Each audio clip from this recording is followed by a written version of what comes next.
간의 그 애정과 그 통일 염원 이 시너지 효과 해가지고 그냥 그저 전 국민이 심지어요 텔레비 나갔다 하게 되면 물론 같은 얘기지만 야 걔 오케이 됐어 오케이 됐어 여기 월드컵 하는 거나 똑같아요. 임수경의 방북 사실이 남쪽에 알려진 것은 그 하루 전날 밤이었습니다. 전대협 대표 자격을 가지고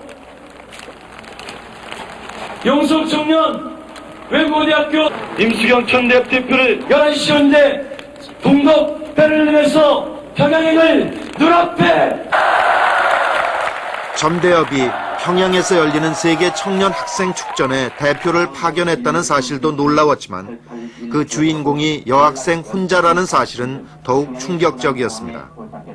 더욱이 임수경의 평양행은 가족들조차 까맣게 모르고 있었던 일이었습니다.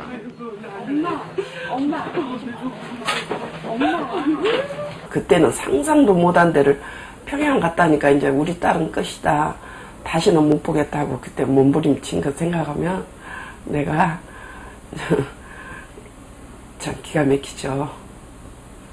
아니 이제 조금이라도 그럼 뭔가가 아 그래서 갔구나가 아니라 전혀 못 느꼈죠. 정말 상상도 못한 일이야. 서울을 떠나기 며칠 전 한밤중에 집에 들어온 임수경은 나이트클럽에 가자며 부모님을 졸랐습니다. 그것이 임수경식 작별 인사였던 모양입니다. 나중에 알고 보니까 자기는 그 일종의 사선이 아닙니까? 이북 간다는 게. 그 다음에 판문점을 넘어온다는 것도 그렇고. 거기 넘나들어야 그런 대사를 앞두고 아마 가족들하고 조금 뭐 좀 그러한 그 시간을 좀 갖고 싶었던 거 봐요. 지나놓고 보니까 그렇게 했던 것 같아요.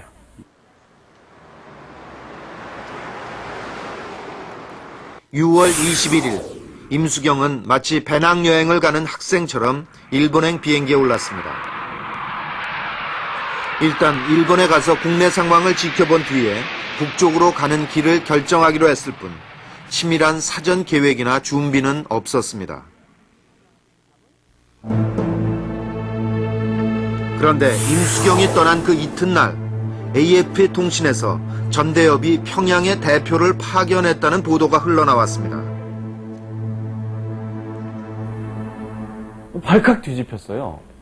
모르겠어요. 얼마나 절박했으면 그 상황을 이겨내야 한다는 이 저의 어떤 이 마음이 그렇게 썩 훌륭한 연기를 해냈는지 지금 뭐 기억도 잘 나지 않지만은 이 막 제 심장이 쿵쾅대는 소리에 제가 막 견디기 힘들 정도로 많이 놀랬죠. 비밀리에 평양행을 추진하고 있던 전대협 간부들과 임수경은 몸을 사릴 수밖에 없었습니다.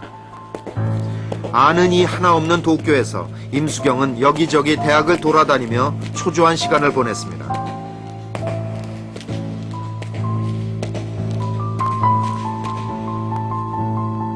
가겠다고 하고 일단은 일본까지 왔는데 갈 수 있을지 그러니까 두려움이죠. 어떤 뭔가가 이렇게 머릿속에 그런 거 있었던 것 같아요. 내가 나의 신분이 노출되거나 내가 이렇게 드러나서 뭔가가 그런 그 잡히게 되는 상황이 있으면 안 되겠다 여기서 그런 것들 때문에 항상 긴장하고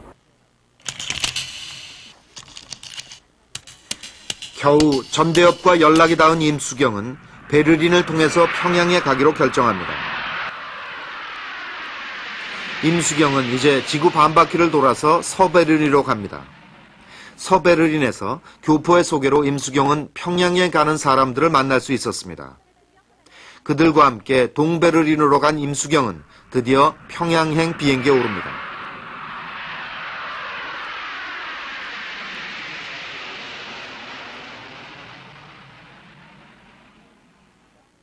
그렇게 서울을 떠난 지 열흘 만에 임수경은 평양에 도착한 것입니다.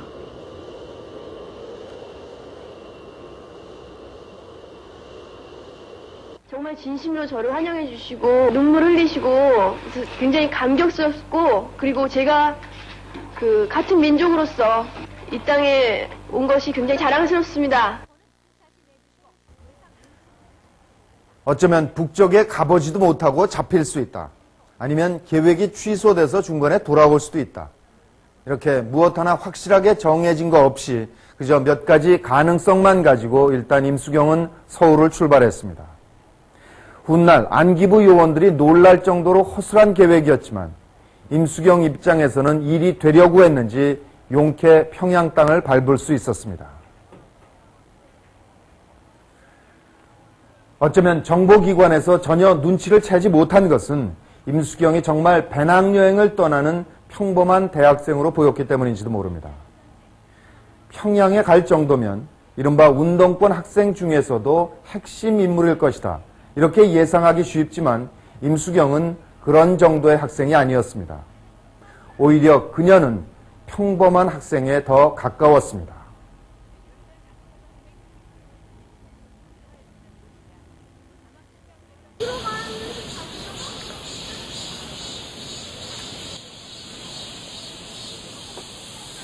우공화국 전두환 정권에 대한 국민의 불신과 저항이 점점 거세어가던 1986년 임수경은 대학생이 됐습니다. 부유한 환경에서 귀염둥이 막내로 자란 임수경은 2학년 때까지만 해도 학생운동과는 거리가 먼 학생이었습니다.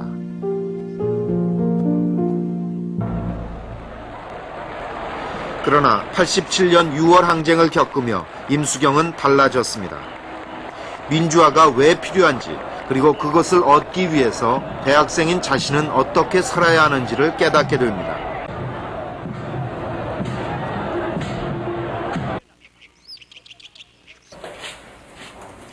임수경은 3학년 때부터 총학생회 활동을 시작했습니다. 이 땅의 분단 현실에 눈을 뜬 것도 그 즈음이었습니다.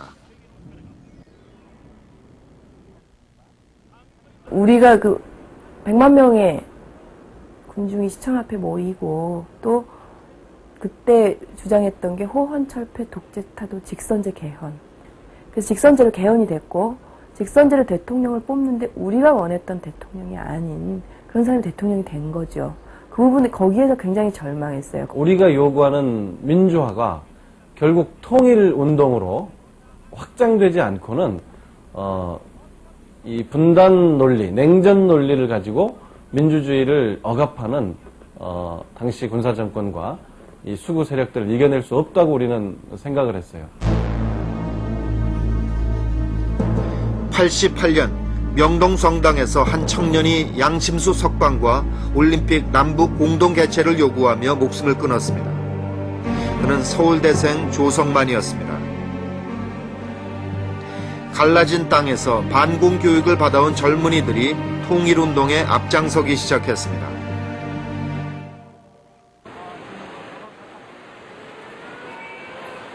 그해 남북 학생들이 판문점에서 만나 통일을 논의하자는 60 남북 학생회담은 경찰의 제지로 무산됐습니다.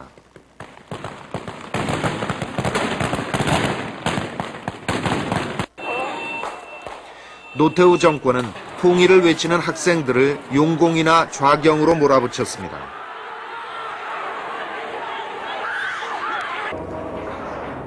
그해 겨울 전대협은 북쪽으로부터 평양에서 열리는 세계 청년 학생 축전에 참가해달라는 초청장을 받고 참가하겠다는 뜻을 밝혔습니다.